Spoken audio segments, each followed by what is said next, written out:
padre le explicaba, ¿no? Y era un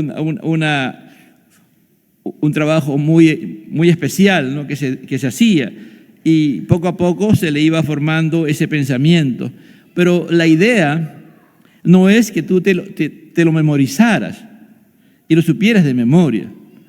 La idea era de que tú lo hicieras entendiendo que eso venía de parte de Dios y que tú, la única manera de poderlo entender es que Dios te lo hacía entender. Por eso que dice en el capítulo 1, dice, versículo 2, para entender sabiduría y doctrina, ¿no?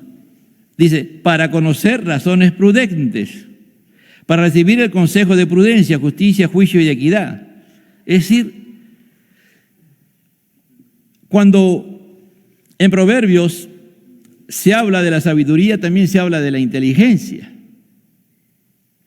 Y la inteligencia es apartarse del mal, entender el bien. La inteligencia no es que tú sabes mucho y que tienes respuesta para todo. Eso no es ser inteligente.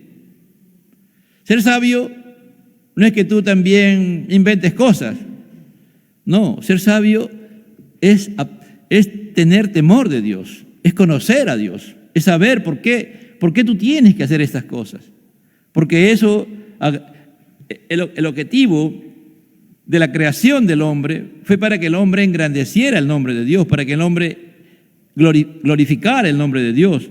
Entonces, para entender realmente los proverbios, hay que conocer muy bien, mucha Biblia, ¿me entiendes? Para conocerlo realmente, conocer y ponerlo en práctica. Es como, estaba leyendo a Martin Lloyd-Jones el otro día, ¿no? y decía de que nosotros hacemos mucha teología, ¿sí? Cuando yo leo la palabra de Dios, yo la leo por mí mismo, yo entiendo y puedo sacar mi conclusión y mis afirmaciones. Puedo hacer un estudio profundo, puedo hacer exégesis, hermenéutica, ir al hebreo, al griego y todo lo demás, y sacar un pensamiento y tener un pensamiento. Esa es teología. Y hay muchos teólogos, ¿no?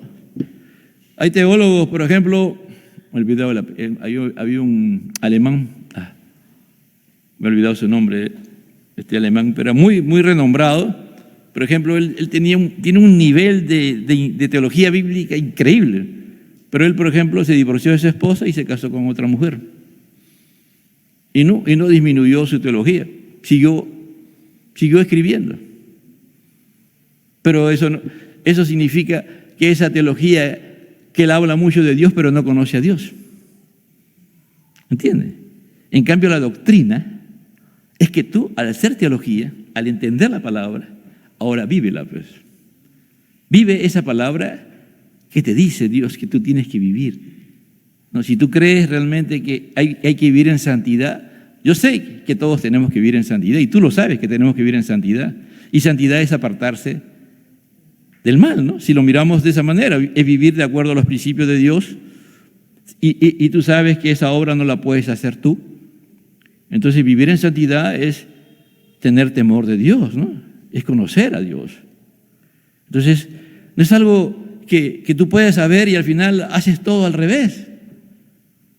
¿Me entiendes? No es porque mucho tú conoces de Biblia y tú sabes muchos textos y sabes y tienes esa respuesta para todo, que tú eres sabio, que tú eres inteligente y que sabes y que tienes una buena teología. No. Tú tienes una buena teología cuando tú vives lo que tú crees, es decir, lo que has entendido acerca de Dios, ¿no? Tú vas a la palabra y la entiendes y vives y le pides a Dios vivir esa palabra, porque sabes que tú no lo puedes vivir, ¿me entiendes? Por ti mismo, que necesitas totalmente la dependencia de Dios. Por eso el principio de la sabiduría es el temor de Jehová.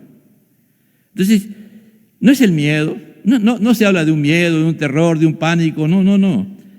Habla de saber de que tú y yo somos creación de Dios, que tú y yo que Dios nos ha salido al encuentro de nosotros para salvarnos, para convertirnos, para transformarnos y hacernos hombres que tengamos comunión con Él. Entonces, para tener comunión con Dios, yo tengo que tener temor de Dios. Y para tener temor de Dios, yo tengo que cada día conocer algo de Dios. Por ejemplo, el autor, el recopilador prácticamente, porque no es el autor de todos los proverbios, Salomón, porque no es el autor de todos los proverbios, por si acaso. ¿Cómo terminó? ¿Cómo fue? Usted lo mira, ¿no? Usted mira el libro de Eclesiastés y dice, este libro, ¿pero por qué habla este libro tanto? Y tú miras el libro de Eclesiastés, tú vas a encontrar que muchas de las cosas que afirma ahí Salomón, él lo vivió. Es decir, él se fue al otro lado. Él dejó de temer a Dios. ¿Cuándo comenzó a dejar? Cuando poco a poco, no, su caída no fue espectacular, fue poco a poco. Cuando él comenzó sabiendo que no podía casarse con mujeres que no conocían a Dios, que no tenían temor de Dios, se comenzó a casar. ¿Para qué? Para hacer alianza, ¿no? Es decir, ahí, por ejemplo, ahí no tuvo temor de Dios. Se casa con la hija del faraón, ¿no? ¿Para qué? Para hacer una alianza política, porque esa era la forma, a veces, ¿no? Como yo hacía alianza con otra nación, ya, me caso con tu hija, pues, ¿no? Los príncipes se casan o el rey se casa con alguien, ya se casó con la hija del faraón. Entonces, esa era una forma de hacer alianzas. Ahí no confió en Dios. David pudo haber hecho muchas cosas, pero David nunca dejó de confiar en Dios. ¿Me entiende? Fue distinto. David, si tú estudias la vida de David, David nunca hizo alianzas con nadie. Claro que cometió sus pecados, los cometió, pero él no hizo alianza con gente pagana. En cambio, Salomón, después de que Dios le dio esa bendición de ser tan sabio, pero tan sabio, cuando tú miras, ¿no? La sabiduría que Dios le da a Salomón es increíble, ¿no? Pero también poco a poco lo vas a ver a Salomón, el compilador de este proverbio, haciendo estas cosas, ¿no? Para que veamos, ¿no? Entonces, ¿qué es lo que tratamos de transmitir en esta noche? Es de que para vivir de acuerdo a los proverbios, hay que conocer la palabra de Dios. Hay que pedirle a Dios que nos conozca su palabra, entender su palabra. Como dice, para entender sabiduría. Para entender sabiduría, dice, y doctrina. Cuando la sabiduría es un atributo de Dios, cuando Dios planifica toda la creación, el atributo más preponderante cuando Él planifica la creación es la sabiduría. Es decir, claro, va a usar todos los atributos, pero el que más está usando en ese momento para planificar todo es la sabiduría. Porque miren ustedes la perfección de la creación. No sé si ustedes a veces se ponen a pensar en la creación, en lo que hay, ¿no? En lo que hay, ¿no? Senami dice, la temperatura va a estar así, así, y hoy día, mire, tremendo solzazo.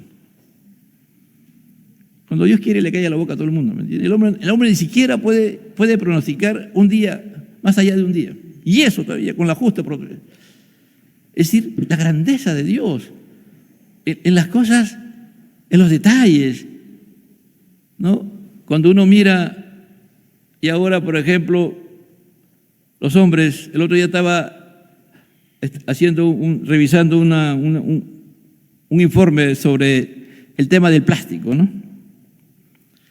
Y cómo los hombres pueden llegar ahora a hacer un análisis y sacar que, por ejemplo, al interior de algunos órganos ahora tenemos plástico, ¿no? Pero en una pequeñísima, pues un nano, es decir, pequeñísima para nosotros, pero ya detectan de que hay plástico. En los hombres está en la próstata, y algunos están en el hígado, en nuestro está en el corazón. Entonces, porque todo es plástico el día de hoy, ¿no es cierto? ¿Cómo el hombre puede llegar a eso? Y Dios se le da esa bendición de poder meterse dentro de. Es decir, cuando tú miras, no sé, acá hay algunos que no salen de Lima pues, por situaciones particulares, ¿no? Y económicas a veces, pero tú sales a la sierra, ¿no? A la altura, a 4.500 metros sobre el nivel del mar, y ahí una noche de luna llena, tú te paras ahí y miras el cielo y ves la grandeza. Tú puedes mirar las constelaciones, tú puedes mirar las estrellas fugaces. O si estás viajando por tierra y estás en esa altura, tú ves, ¿no?, cómo los hombres en ese lugar que parece que no hay nada, hay seres humanos y hay cosas que hay para comer en ese lugar. Todo eso Dios lo hizo, ¿me entiendes? Yo no sé si tú a ti mismo te miras, ¿no? ¿Cómo puede ser que un hombre dé solamente un espermatozoide, que es micro prácticamente, y la mujer dé un óvulo, y después seas tú y yo? Y que tenga unas características pues increíbles, inauditas, ¿no? El día de hoy los niños no se han acelerado, ya están acelerados. ¿Ya? ¿Por qué? Porque los padres están acelerados.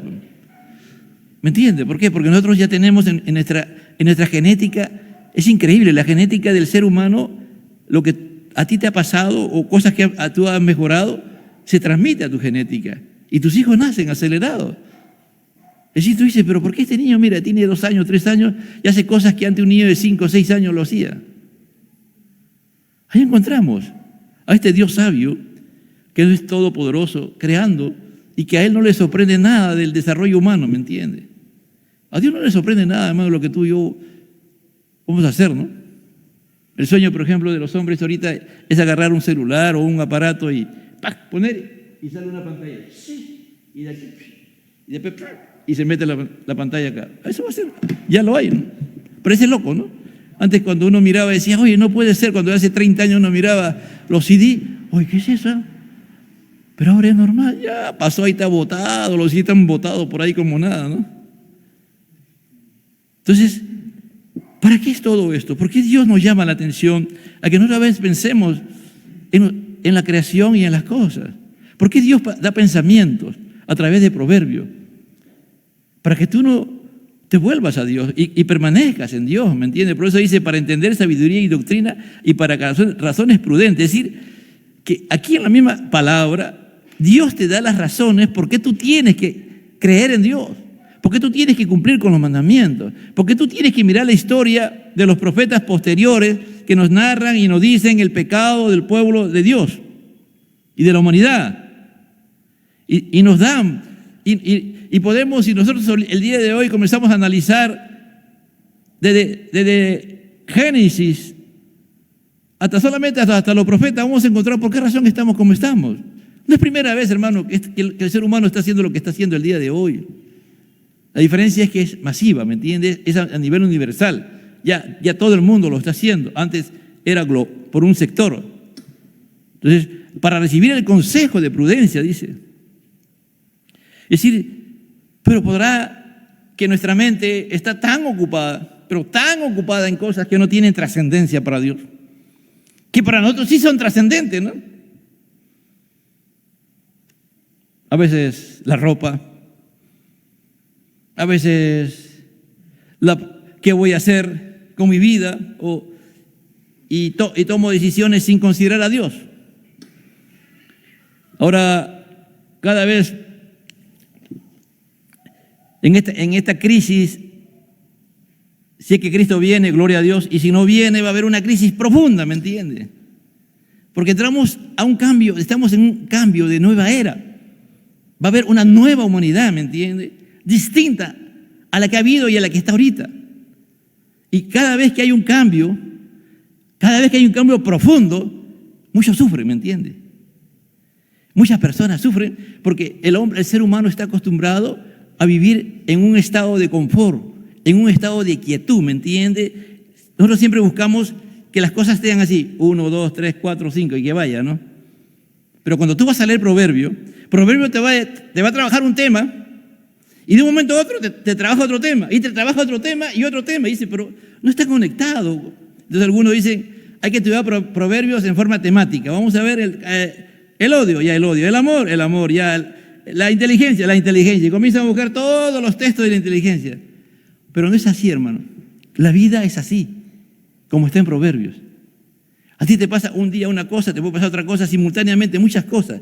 Pareciera que hay un desorden, pero aquí no hay un desorden. Acá hay un orden de Dios.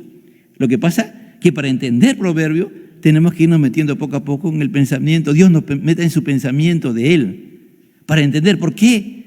Porque este libro es el libro que tiene la mayor introducción. Los 9 primeros capítulos es la introducción de Proverbios. No es Proverbios. Hay cosas, muchas cosas sabias que va afirmando Salomón del 1:9 hasta el capítulo 9, total 9, va afirmando muchas cosas, pero todo eso es sencillamente la introducción. No son proverbios, pero para muchos de ustedes es proverbio. Pero el día de hoy, aquellos que están presentes, no son los proverbios. Los proverbios recién lo comienza a decir el capítulo 10. Y ahí comienza, y los proverbios son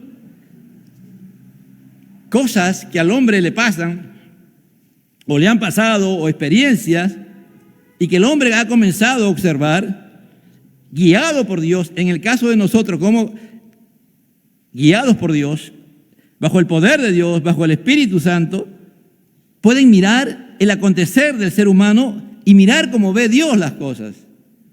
Y Dios le lleva a un pensamiento para expresarlo, ¿me entiende? Y escribirlo. Ponle en 20 palabras, 15 palabras, 18 palabras, 30 palabras a lo más. Decir algo muy grande,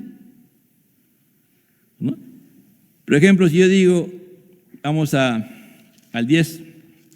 Entonces, Proverbio está dividido en 5 partes. La primera parte, del 1 al 7, es la introducción. Es bien parecido a Juan.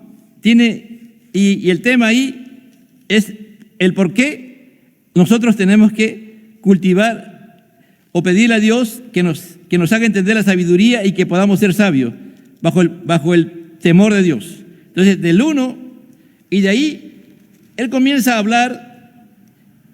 Algunos dicen que por esa razón, como le dice hijo mío, ¿no? Es para los jóvenes nada más. No, hermano, los proverbios son para todos.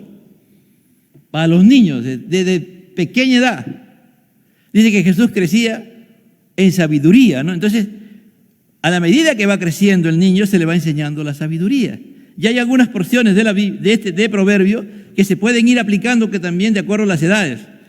Tiene más o menos eso. Algunos han tratado de buscar eso y han alcanzado a entender bajo ese principio, ¿no?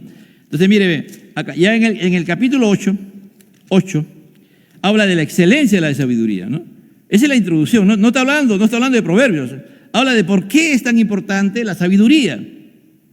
Leía a un comentarista y decía, se hacen seminarios de matrimonio, se hacen seminarios, ¿y por qué no hacemos seminarios, estudios en la iglesia de la sabiduría? ¿Por qué no enseñamos la sabiduría? ¿Por qué aún las iglesias descuidamos algo que es tan trascendental para nosotros? ¿Te imaginas que nosotros, dice que en Cristo Jesús un día dijo, aquí hay alguien mayor que Salomón? ¿Dijo Jesús eso o no? ¿Se acuerdan? ¿Lo dijo Jesús o no? Jesús dijo, aquí hay alguien mayor que Salomón. ¿Quién era ese?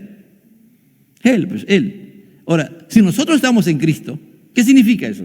Si nosotros nos arrepentimos y realmente Dios nos convierte y nos transforma a sus hijos, vamos a tener esa sabiduría de Jesucristo, ¿me entiende?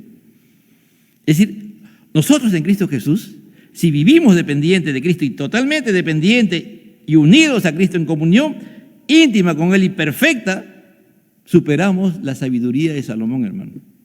Porque ya no va a ser quien dirija tu vida, tú, sino Dios. Y Él te va a hacer sabio. ¿Por qué te hace sabio? Porque tú tienes temor de Dios. ¿Qué hizo Salomón? Cuando él tomó el rey, su padre le dijo, mira, David es tremendo, ¿no? Le dice, mira Salomón, tú vas a ser el rey. Y, por favor, a Joab no lo quiero. A Joab lo matas prácticamente, le dijo. A Simei, que me maldijo, tú eres sabio, ya tú sabes qué haces con él.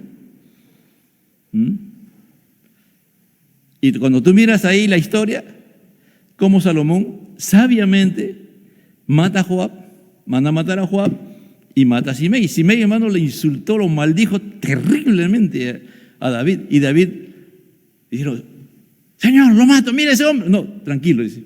De repente Dios me está hablando, tranquilo. Y cuando volvió ya de vencedor, porque cuando Absalón tomó Jerusalén, David salió y Simei se puso a insultarlo, para maldecirlo. Y cuando ya Absalón murió y David volvió a regresar. Simei salió con tantas cosas a pedirle que lo perdonara. Y Dios, ya, está bien, no te voy a... Ya hoy día tenemos victoria, no te voy a hacer nada, anda nomás. Mientras él estuvo, no le hizo nada.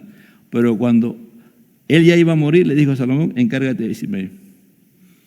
Y a Joab, porque Joab mató a dos grandes generales, sin la autorización, no fue de guerra, fue cosas personales que tuvo Joab. Era un tremendo general. Cuando tú miras la historia de Joab, es fascinante cómo era como general. Te quedas asombrado que llega un momento a ser superior a David todavía en la guerra, hermano. De verdad, es increíble. Pero, como digo, Joab es el fruto de la carne. Él vivía en la carne. No vivía en el espíritu, no vivía en comunión con Dios. Mató a dos grandes generales y muy queridos por David. Y cuando llegó el momento, tuvo que darle. Entonces, en el 8 encontramos la excelencia y la sabiduría. Mire, son esos 36 versículos, nos hablan de la sabiduría. En el 9 dice, la sabiduría y la mujer insensata. Es decir, la sabiduría como una mujer y la mujer insensata o una mujer necia. ¿No? Y ahí termina. Es decir, comienza hablándonos de la sabiduría en el 1:7 y termina en el 8 y en el 9 hablándonos de la sabiduría, de la importancia de la sabiduría, no del hombre, la sabiduría de Dios. Dígame, Elon Musk. Ahí ha salido los 50 hombres más influyentes en este tiempo en el mundo. ¿Por qué no lo han puesto a Elon Musk? Elon Musk es un genio, hermano. Digan lo que diga, es un genio. ¿Pero qué es? ¿Es sabio? No es sabio. Hoy ya en Brasil ya no hay, ¿cómo se llama? X se llama, ahora X se llama, ¿no? Ya no hay. Porque él sencillamente no ha querido someterse a las cosas que querían los brasileños. ¿Sí? A él, mire, el otro día, hace como, creo que no sé cuándo fue, hace como 2 años, él está haciendo pues una nave que va a mandar al espacio, ¿no? Y hizo una prueba, ¿no? Hizo una prueba y salió un tremendo cohete y después ya pues la nave, y después regresó, ¿no? La nave hizo todo lo que tenía que hacer, pero los rusos dicen que han encontrado que el día que ese super cohete salió, se abrió un hueco increíble, nunca antes visto que un cohete lo haya visto. Ese hombre es un genio, pero tiene un gran problema. Es como si él viviera de acuerdo al libro de Proverbios, hoy día, hermano, sería un hombre influyente total, porque sería sabio para hacer sus cosas. Él va y se enfrenta. Él dice las cosas, no se guarda nada. Si tiene que irte a ti, te lo dice en tu cara, ¿me entiendes? Él no se guarda nada, y ese no es una persona sabia, ¿me entiendes? ¿No? Entonces, tú tienes que decir lo que tienes que decirlo, pero sabiamente. Ese es el gran problema. Entonces, a partir del capítulo 10 hasta el 22:16, es la tercera parte.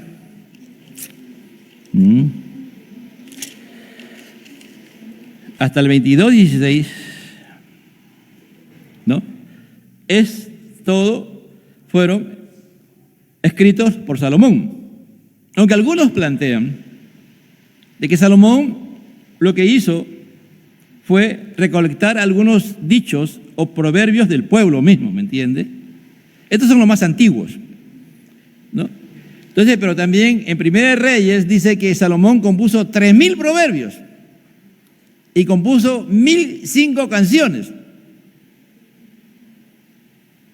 Entonces dice, no, pero también ahí dice en Reyes que Salomón se puso a estudiar los árboles, los animales y muchas de esas cosas, ¿no? Entonces algunos dicen que ahí sacó proverbios.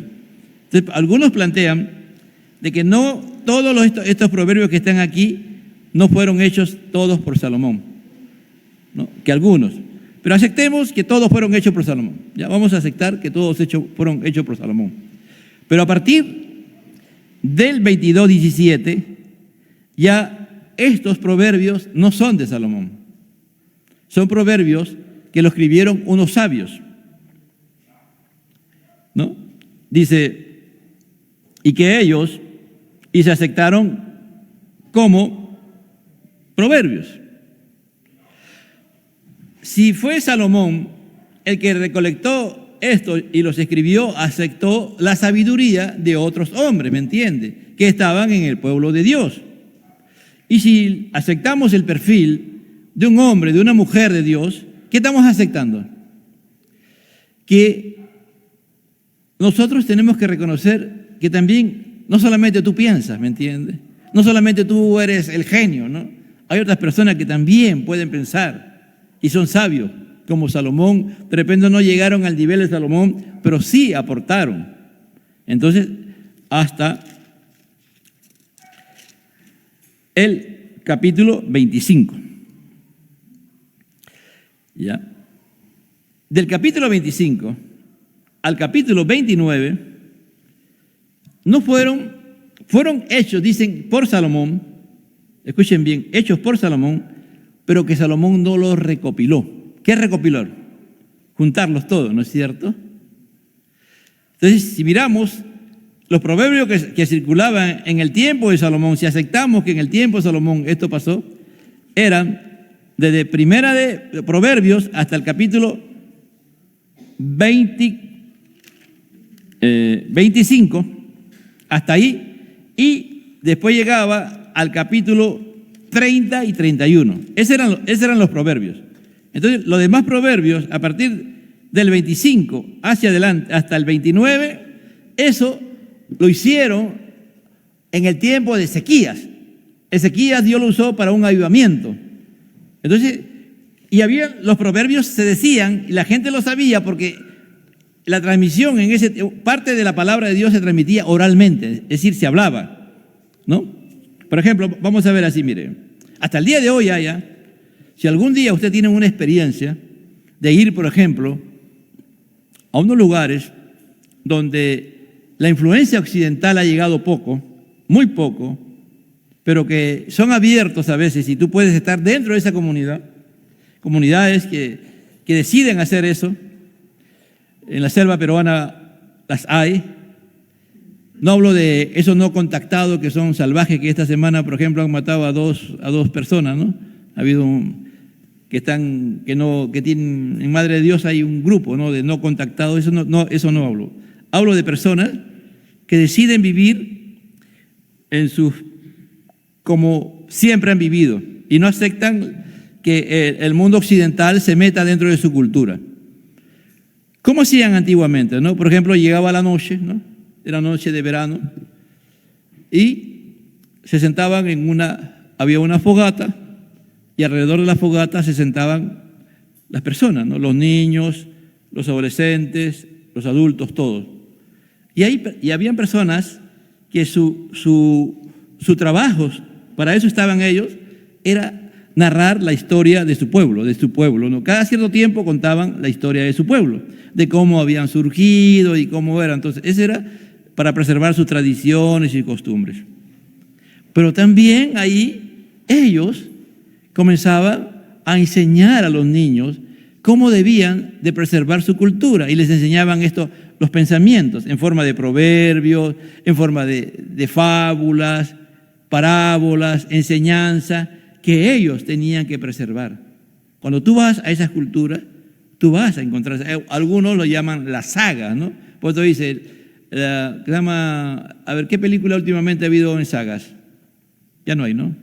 El Señor de los Anillos, por ejemplo, se hizo en saga, ¿no? Es decir, 1, 2, 3, ¿no? Entonces, esa era la forma. Entonces, ahí donde se formaban, esta gente, los sabios, hacían eso. Y eso también había en el pueblo de Israel. ¿Me entiendes? Cuando, por ejemplo, tú lees el libro de Nehemías y el libro de Esdras, principalmente, ambos, se predicaba y paraban la predicación o la enseñanza que estaba, y habían hermanos o personas, ¿no?, dentro del pueblo de Israel o de los judíos que le decían, mira, Nehemías ha dicho esto, y le comenzaban a explicar a ellos. Ellos habían escuchado, pero paraban un rato y entre ellos hablaban. ¿Están entendiendo? Es decir, vamos a poner que yo estoy predicando y ahí paro, a ver, y se reunían, había una persona con una cierta cantidad de personas y esa persona les hacía las preguntas que están entendiendo y no entendían, les hacían entender. ¿Me entiende? ¿Cuál era el propósito? De que lo que se estaba enseñando se quedara. Si no, hasta el día de hoy no hubiese preservado la oralidad, es decir, la oralidad de los proverbios, de los salmos, se mantuvo por un tiempo. Ya después se comenzó a escribir y damos gracias a Dios por ello, ¿no? Ptolomeo creo que fue, si no me equivoco, un rey griego que en Alejandría él gobernó y él dijo, todos los libros del mundo lo van a traducir al griego. Y ahí tradujeron la Biblia. Y se conoce como la Septuaginta. Porque la leyenda es que 70 sabios lo escribieron en 70 días. Pero eso no fue así. Por si acaso, es una leyenda nada más. Pero toda la Biblia que estaba en hebreo, en arameo, la escribieron ¿en qué? En griego. Y parte de ello se escribieron los proverbios. ¿Me entienden? Entonces, del 25, entonces, si hablamos de esto de proverbios, significa que recién en el año, como el año 600 antes de Cristo, se compilaron todos los proverbios. Miren, la importancia nuevamente, vamos al 30. La palabra de Agur.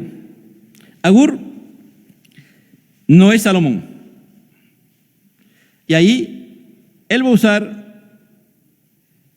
una forma de hablar de números, ¿no? Dice, hay en el 30:15, la sanguijuela tiene 2 hijas que dicen, dame, 3 cosas hay que nunca se sacian, ¿no? Usa los números, ¿no? Es una forma sabia de hacer. Pero en el capítulo 31, vuelve a la sabiduría. En realidad, si lo miramos con objetividad, aquí Lemuel, la mayoría creen que Lemuel es Salomón. ¿Me entiendes? Es Salomón, ¿no? Y que la mujer virtuosa es la sabiduría. No una mujer como mujer. ¿Quién no quisiera una mujer así, no? Los hombres. No trabaja, todos, acá si tú miras, todo eso ya hace ella, ya no tienes que trabajar. Es bien interesante. Ahora, ya ahí voy terminando. A partir del capítulo 10, miren, los proverbios son paralelos. ¿Qué significa que son paralelos? Dice el 10:1, el hijo sabio alegra al padre, ¿no? Pero el hijo necio es tristeza a su madre. ¿Qué está expresando ahí? Una verdad, y la primera afirma que el hijo sabio alegra al padre, pero el hijo necio es tristeza de su madre. ¿Qué significa? Que el padre se encarga, padre y madre, de instruir a su hijo. Pero el hijo que entiende la enseñanza y la vive conforme a lo que Dios quiere, va a ser alegría a su padre. Pero el hijo necio es tristeza de su madre, ¿no? Por ejemplo, ¿quién era el hermano de Jacob? ¿Quién era el hermano de Jacob? ¿Ah? ¿Y cuál fue? Ambos fueron criados por el mismo padre, la misma madre, todo, ¿no? ¿Y cómo fue? Uno fue sabio y otro fue necio, ¿no? Al final, Jacob terminó siendo sabio y Esaú. Entonces, ahí se van afirmando. Por ejemplo, en el 5 dice, el que recoge en el verano es hombre entendido. ¿No? El que recoge en el verano. ¿Qué significa el que recoge en el verano? ¿La cosecha cuándo se da? En verano, pues. La cosecha se da en verano, por lo general. ¿Ya? El que duerme en el tiempo de la siega es hijo que avergüenza. Ahí está. Él está diciendo que el hombre debe trabajar en todo momento. ¿Te imaginas que tú llegaste a ser profesional y te echas a dormir ya soy profesional ya? Entonces cada vez que te levantas, tocan la puerta y te dejan 1,000 soles. Ya. Toma, tú eres profesional. ¿Así es? ¿Así es?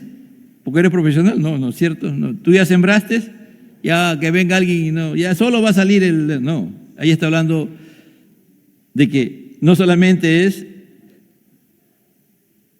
hacer algo, sino terminar y que las cosas que se comienzan se terminan. Porque ¿de qué vale que tú todo te esfuerces y al final no coseches? Entonces ahí está afirmando una verdad. Y así sucesivamente lo están diciendo, ¿no? Y en el capítulo 22, 17 son dichos de los sabios.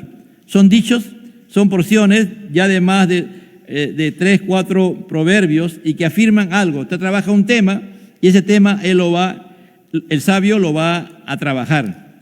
Vamos a ver, por ejemplo, 22, 17. Inclina tu oído y oye las palabras de los sabios y aplica a tu corazón a mi sabiduría. Dice, porque está diciendo, ¿por qué? Porque es cosa deliciosa si la guardes dentro de ti. Si juntamente se afirman sobre tus labios, para que tu confianza sea en Jehová, te la ha hecho saber hoy a ti también. Dice, inclina tu oído, es decir, pon atención cuando te estoy hablando, cuando tú lees la palabra, cuando la escudriñes, cuando escuchas un mensaje, una enseñanza, o alguien te está hablando la palabra, inclina tu oído, pon atención, oye las palabras de los sabios. Esta palabra que está aquí es de sabio. Aplica tu corazón a mi sabiduría, es decir, decide. Dice, hijo mío, dame tu corazón. Le has entregado tu corazón al Señor. El Señor gobierna tu corazón. Ahora, esa palabra que está aquí, le pides a Dios que te la haga entender, y te dé la razón por qué tienes, porque acá dice, no solamente te la haga entender, sino te da las razones por qué lo tienes de ese entendimiento. Así que no es que en la obediencia y bendición, allá te obedezco. No es así. ¿Por qué razón yo tengo que obedecer? ¿Por qué tengo que hacer? Instruye a tu hijo, ¿no? Dice, ¿no? Y cuando fuera viejo no se va a apartar los caminos del Señor. ¿Eso es una verdad absoluta? No, lamentablemente no. Porque tú lo puedes instruir como padre, cumplir, pero tu hijo es el que al final decide. Es verdad, si ese hijo se somete y aplica a su corazón la instrucción de su padre, que él entiende que viene de Dios, ese hijo va a ser sabio. Y aplica a tu corazón mi sabiduría. Mira, aquí está hablando el sabio, pero está hablando Dios a través del sabio. Porque es cosa deliciosa. Da las razones. ¿Por qué tú tienes que inclinar y aplicar a tu corazón? ¿Qué cosa? La sabiduría de Dios. Dice, porque es cosa deliciosa si las guardas dentro de ti. ¿Para qué lo guardas? Guardar no es que tú lo guardas, así como nosotros ya gordo ya está guardado. No está hablando de eso. Guardar significa que cumplas, que lo vivas, que lo experimentes, ¿entiendes? No es guardar. Uno dice, no, yo lo guardo acá, ya, lo guardo acá. No. Eso no es la palabra guardar. La palabra significa que lo obedezcas, que lo hagas, que lo practiques, que lo pongas en práctica. Si juntamente se afirmaren sobre tus labios, es decir, cuando tienes que tomar una decisión, cuando tienes que hacer algo, como ya tú has entendido la sabiduría, lo que se te está enseñando, de tu boca va a salir eso, porque ¿dónde está guardado? En tu corazón, de la abundancia del corazón. Aplica a tu corazón a mi sabiduría, porque es cosa deliciosa si la guardas dentro de ti, si juntamente se afirmaren sobre tus labios, o lo ejecutas, para que tu confianza sea en Jehová. Te las he hecho saber hoy a ti también. Si yo agarro y aplico el 19, el 22-19 lo aplicaría de todo lo que ha dicho, desde el 1 hasta el 22-18 y del 22-20 hasta el 31-31, que es el último proverbio. Si yo aplico, le pido a Dios esto, que esa palabra Dios me la encarna y se vaya formando Cristo en mí, voy a ser una persona sabia, voy a tomar decisiones sabias, o Dios me va a iluminar mi mente, mi corazón, para hacer cosas de innovación, por ejemplo, de innovar. ¿No? Dice, no te he escrito 3 veces en consejos y en ciencia. Ese es otro pensamiento. Para hacerte saber la certidumbre de las palabras de verdad. No te he escrito 3 veces en consejos y en ciencia. Es decir, te he aconsejado, y en ciencia significa en conocimiento. Te he demostrado lo que te estoy enseñando, lo que te he escrito y te he enseñado para hacerte saber la certidumbre, la seguridad de la palabra de verdad, que la palabra de verdad, que la palabra de Dios es verdad y que tienes que creerla a fin de que vuelvas a llevar palabras de verdad a lo que te enviaron. Es decir, para que cumplas, de repente tú como hijo te apartaste de los caminos de Dios o te apartaste del plan que estás haciendo. Por ejemplo, yo trabajé en una empresa que el dueño, su padre tenía descendencia brasilera, creo que era brasilero o portugués, se apellidaba Maqueira, y a él lo mandaron a estudiar a Inglaterra, ¿te imaginas? A Inglaterra. Y él no estudió nada. Sus padres se esforzaron. Era bien inteligente, sí, era inteligente humanamente, ¿no? Inteligentísimo era. Pero por consumir droga un día se murió. Era inteligente, hacía las calderas para los baños turcos, porque las calderas sale el vapor del agua y con eso es el baño turco. Y un día estaba drogado y quiso más vapor y ¡pum! Le reventó la caldera y se quemó. De la punta de la cabeza hasta la punta del pie. Una semana estuvo en la mejor clínica y igual se murió. Dice, a fin de que vuelvas a llevar las palabras de verdad a los que te enviaron. Es decir, si Dios, si tus padres te instruyen, si tus padres, aquí termino, te instruyen, te esfuerzan, se sacrifican como hijos de Dios, como padres, ¿para qué? Para que tú seas un hombre de bien. Tú tienes que retornar lo que tus padres han invertido en ti. Eso es lo que está diciendo. ¿Entiendes? Esas son palabras sabias. Todo eso está en Proverbios. Pero eso no lo vamos a entender si no tenemos un conocimiento de la palabra de Dios, de pedirle a Dios que Él nos haga entender quién es Él. Si no, no va a funcionar, ¿me entiende? Dios nos ayude, hermano. Es un reto para todos, principiando por mí, entender cada proverbio, pedirle a Dios, aplicarla a nuestro corazón y de que nuestros labios o nuestras decisiones o nuestras acciones sean conforme a ello, para no pecar contra Dios, para después no tener problemas, hermano, para que tú no te cases por emoción, porque muchos se casan por emoción el día de hoy, hermano, no solamente en el mundo, sino porque quieren tomarse una foto bonita, como las damitas ahí, y después cuando afrente el tema del matrimonio, ahí viene la gran batalla. Padre, te doy gracias. Haznos entender, Señor, esto solamente tú lo puedes hacer posible por medio de tu Espíritu y tu palabra, entender los proverbios, Señor. No solamente centrarnos en el proverbio o la porción de proverbios que vamos a estudiar en cada sábado, sino ir al contexto de lo que tú quieres, Señor, de entender por qué tenemos que tener temor de Dios. ¿Por qué esos textos nos llevan a temerte a ti, Señor? Porque el objetivo es hacernos sabios, Señor. Porque lo que tú quieres es que seamos sabios, Señor. Que entendamos los tiempos, Señor, en la medida en que esa sabiduría vendrá sobre nosotros.